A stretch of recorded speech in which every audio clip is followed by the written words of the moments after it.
Hi guys, good morning. Good morning muna sa inyong lahat dyan, sa mga viewers natin dyan na nanonood sa video natin ngayon. Kasi it's morning here dito guys. So actually maaga akong pumunta dito sa Asian store. So ngayon dito dahil today is Saturday morning.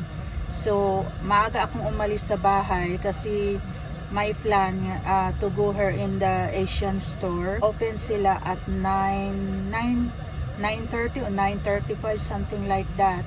So medyo 8:30 ako pumunta dito. But it's okay kasi ilang minutes lang naman ang antayin ko dito guys. Then after that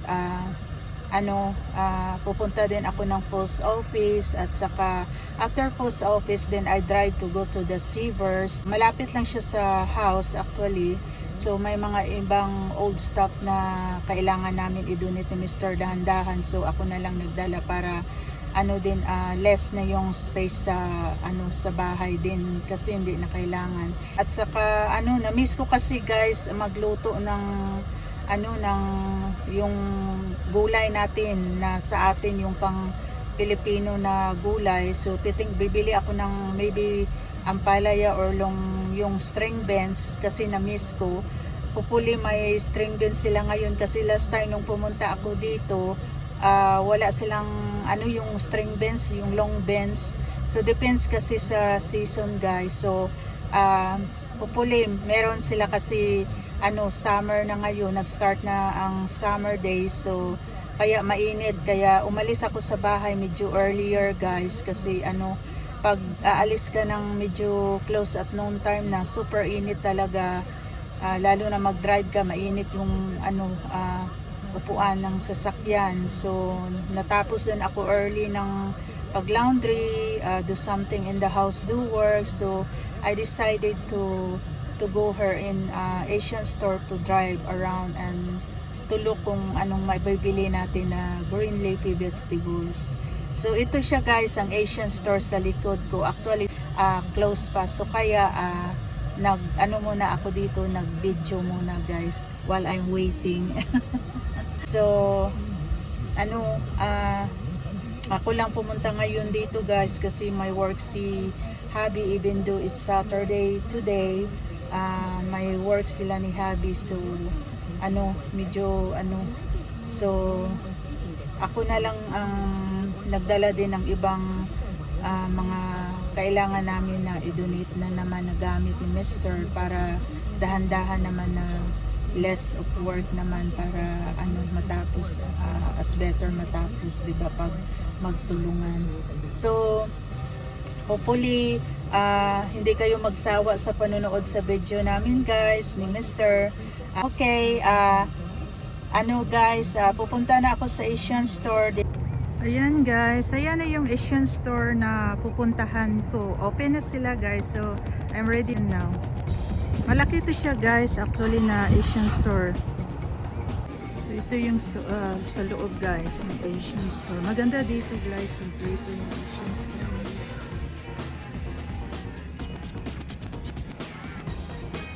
May seafoods din sila banda doon.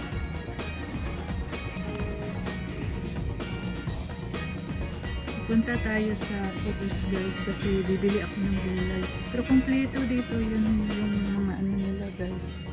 Yung shop nila. May mga veggies. May upo. Maliit lang yung kukunin ko guys kasi ako lang naman kakain yung yung Filipino vegetable natin. Na-miss ko lang. Ito yung Asian store nila dito guys.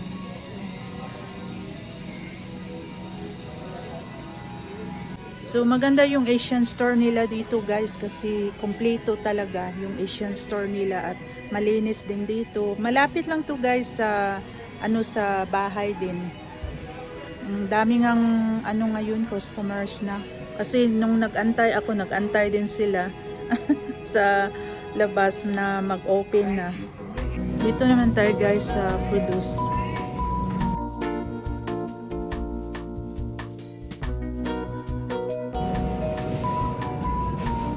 yung mga ano nila dito guys, gulay nilalagay nila sa freezer para fresh vegetable nila dito guys.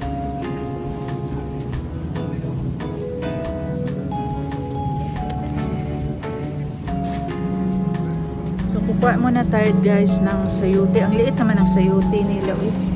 Ito $2.99.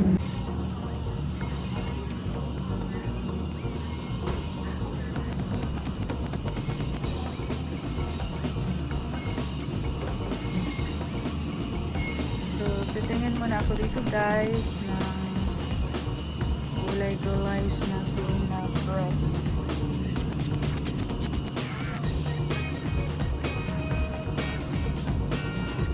Guys, may banana sila, kukuha tayo kasi na-miss ko to, yung masarap ko. Kahit hindi super sweet talaga ng banana kagaya sa Philippines, it's different, mas masarap yung banana natin sa Philippines. Pero kukunin ko to siya guys. Ang lalaki ng radish nila. Saka ito naman yung cabbage nila guys.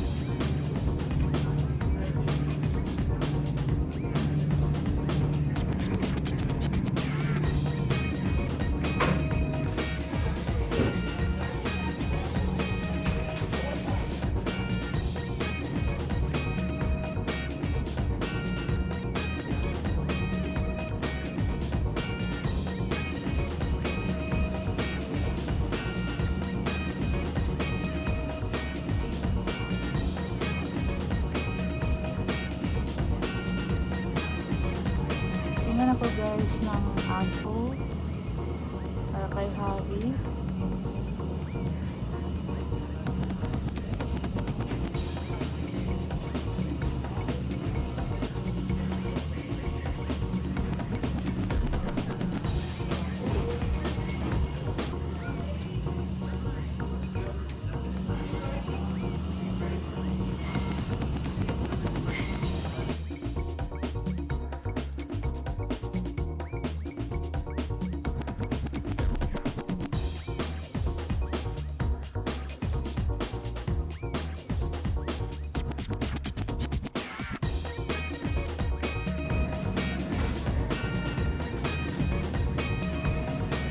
So, kukuha ako guys ng tomato at saka lemon guys. Kunti lang yung kukunin ko na grocery dito guys. Ayan yung mga lemon nila at tomatoes.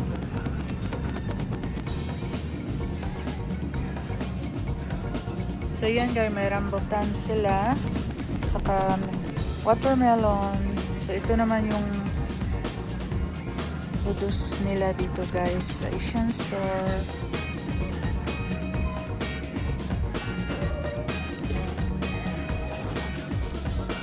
So yung avocado nila guys, $2.49 each. Kumuha ako ng dalawa. So kunti lang yung bibilhin ko guys dito sa Asian store. So ito yung Asian store dito guys sa Bacabel.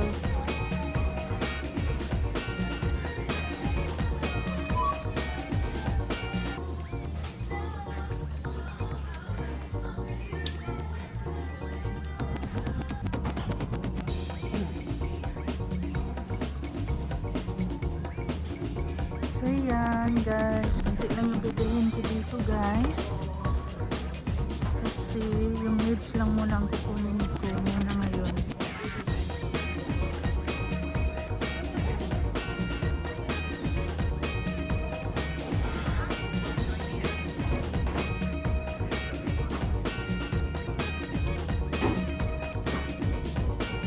So kukuha ako guys ng coconut.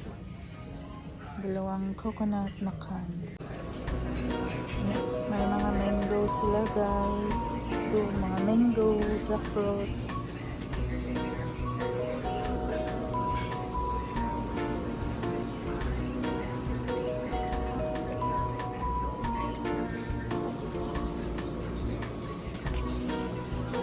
Ang daming mango nila guys. Tingnan nyo. Green at saka yellow.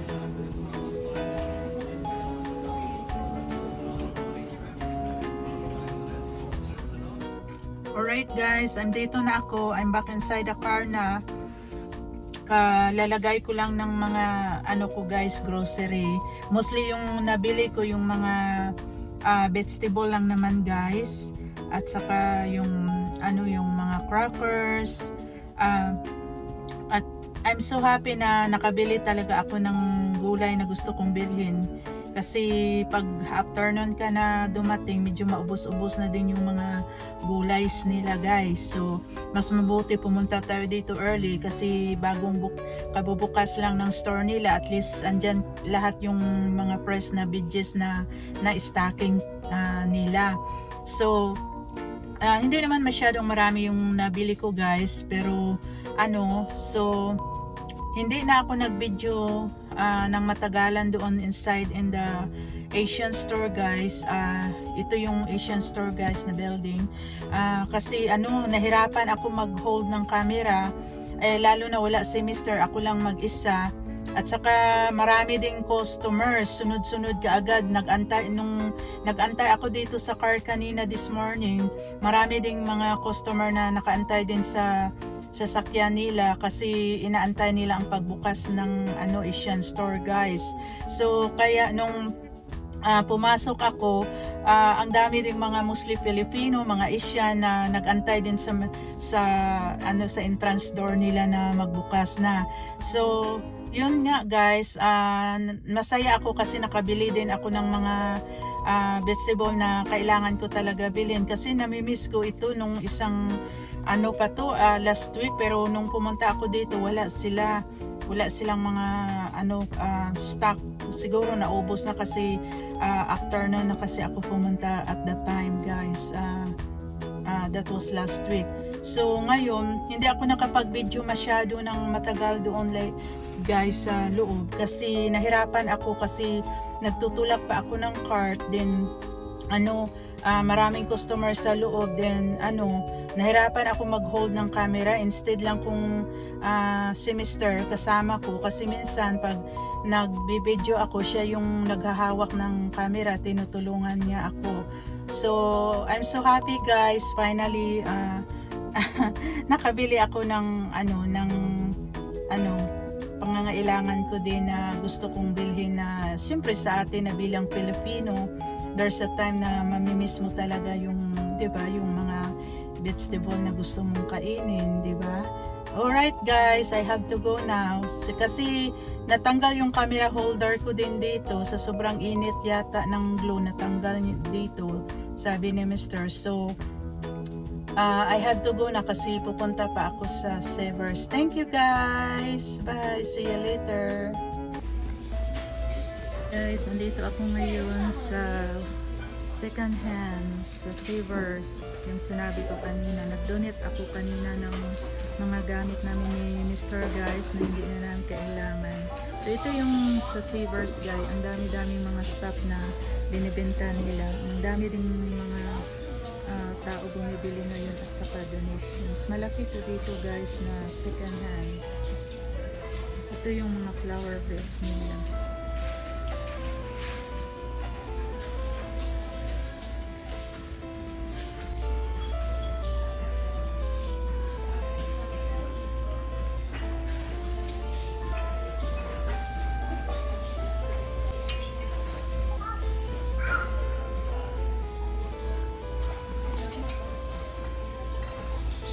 Ito yung mga second hand nila dito guys. Ang gaganda, ang daming mga bumibili ngayon. Kasi nag-donate ako dito ng mga gamit din namin guys. Ang laki ng store na ito dito guys. Malapit lang ito sa bahay. Pansin guys, yan ang mga plates nila, mga kitchenware. Ang lalaki, ang dami no. Donate ako guys, pabalik-balik kami dito ni Mr. Dito kami nagdo-donate ng mga gamit namin since nag-moving kami ng ibang bahay.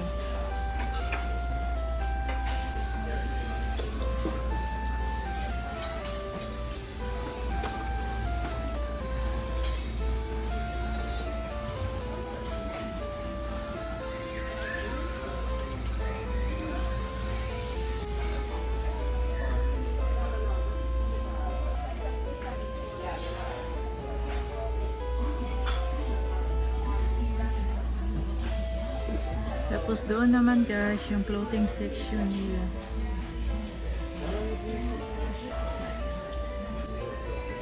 Malaki to siya na shop guys. Ang laki-laki talaga ng donation nila dito. Yan, mga pang kids.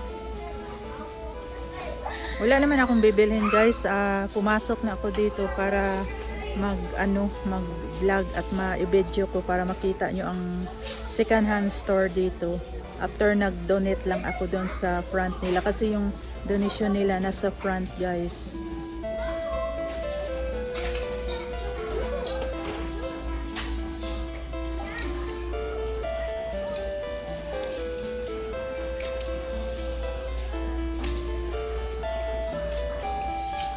Laki ng donation nila dito guys.